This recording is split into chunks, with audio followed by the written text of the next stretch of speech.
So I came back to the garden after like wiping myself off of all that sand, and I'm going to go over the most impactful part of the story of these books that I listen to, and this one I would say probably there's so many of them I could say it was the most impactful because they all basically taught me something.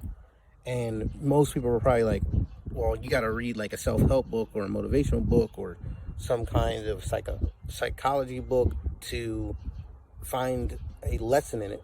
But there's a lesson in everything that's been written. That's not only why they wrote it before entertainment to, catch your, create like ideas and fantasy of why they wrote the fiction book. So that's why I chose fiction, because I feel like you can still find lessons inside of fiction, even the greatest stories that are being written and told. Because to think that thousands of years ago, I'm not going to get into King Arthur yet, but just to use that one real quick, is that during that time there was only two books that were written, two books that were only written at the time, and then the whole like fall of the Dark Age happened. And basically now today there's like over 2,000 books published, and probably only like one or two that are actually popular that sell. Like literally, like probably 99% of the books that are written every day and published, only 1% sell the whole entire market. So it's like, it's outrageous, right? And that's usually like the whole thing between like the 1%ers and stuff like that. There's literally the 1%ers in every facet of life. So I'm going to go in about this one, which was the most impactful for me. It's How to Be Iron-Willed, The Old Man in the Sea. And I'm just going to tell you who that was by real quick. That was by Ernest Hemingway. Very, very famous and popular author. So let's go into depth about that. I just gotta just get to my notes real quick. Okay, cool. So, basically the theme of the story for me, this is another short story of overcoming all the odds. The trophy fish, right, symbolizes the courage of the ultimate battle of strength amongst the sea of sharks. If you read the book, if you listen to it, you'll basically know the whole theme of the book just right there, or the sum of the book and the story. So I'm just going to go into what I wrote down for myself so I can remember what the book taught me. What I liked about it was some of the key things that I need to keep in mind when I need to go back and look on it. Car's coming past real quick. Whatever your past is will not be your shortcomings of the task at hand, right? Practice relentlessly under the watch of ownership, the apprenticeship in the eyes of mastery, waiting for the opportunity for luck to reveal itself, the moment you've been patiently waiting for to seize, the fishing rod set, the bobber floating, and the tug of a lifetime diving deep within. You can take what you want from that one. All right. Through challenge, you will become the diamond compressed of carbon by heat and force. There's a lot to be said about that, because this is somewhat of like overcoming all the odds story, like becoming the Olympia, the champion of champions. So, that whole thing, a lot of people like to say the diamond in the rough. So I wanted to rewrite that in a way that it could help me understand what this story was about. And then basically the trophy is not the prize, but just a lesson leading to the legacy you're looking to pass on. So just to go in perspective about that, right? We all set, how should I say this? We all set a goal in mind, right? Something that might seem attainable, because you might set a big goal, and then you might set like 5 short ones. So then it's easier to get to those. So then you can eventually accomplish the big one, right? So like your trophy could be that, hey, you want to be, I don't know, an NBA champion, right? But the trophy itself, once you get it, was not the prize. The prize was that you created a legacy, right? So that's what that meant.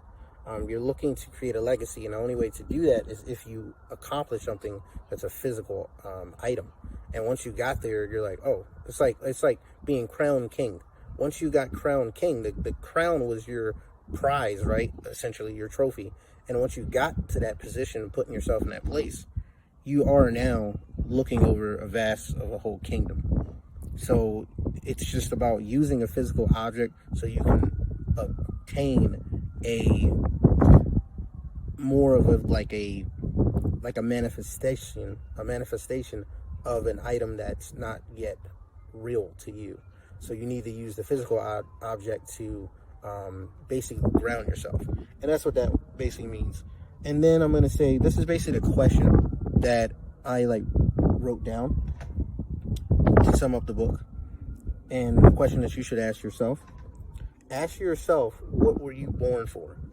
I feel like that basically is the lesson in the question in the book itself, because most people are doing some thing in life, but it might not be the thing that they believe themselves was born to do, right? Maybe you go to college, you get a degree because you were told to, and it gives you security and it fulfills. You find that if you make enough money, it will fulfill happiness. But that might not be the case. Maybe doing the job that you're meant to, or maybe the task, maybe the accomplishments, maybe the journey that you were born to do will be your form of happiness. But maybe you might use the degree in that field to use that as the trophy, right? To then get to that position. It could be that effect, who knows? But ask yourself that question. I mean, I kind of know what I was born to do, and I'm putting small goals to the bigger goal, to the humongous goal, so I can get there. That's your motivation for today. All right. You may be the old man, you may even be the doubter amongst the many, but never be the one who gives up. I said it, you're champions of champions. Don't give up. That's another thing that sums up the book right there. Here goes another one I wrote down. You're allowed to be defeated, but you are not allowed to be destroyed.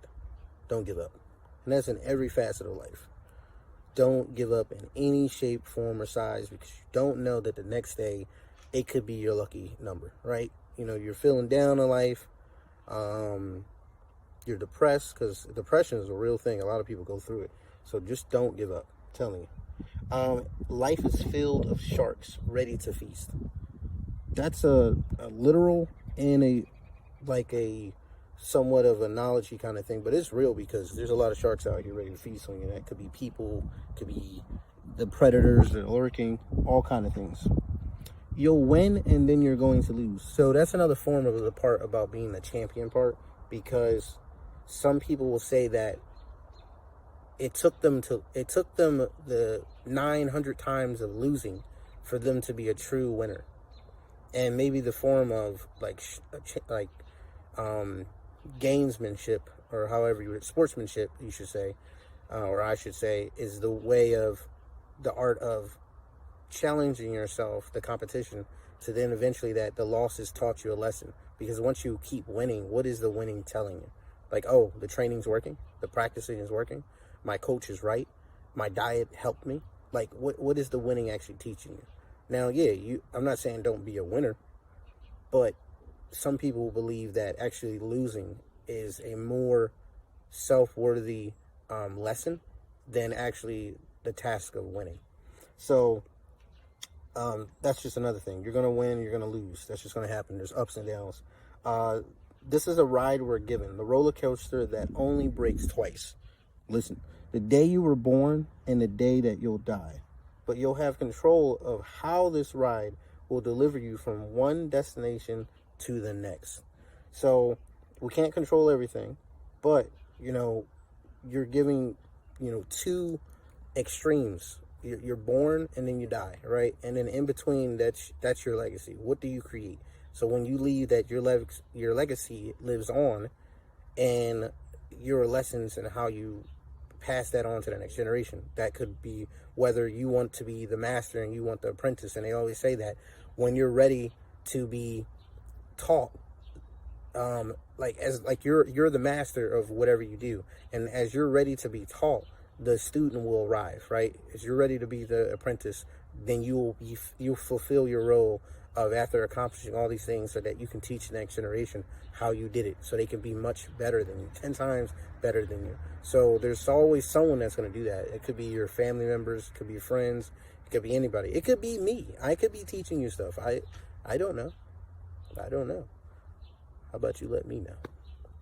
But that's basically the sum of that book. And I felt like that was the most impactful for me, because, you know, you have to ask yourself, what were you born to do?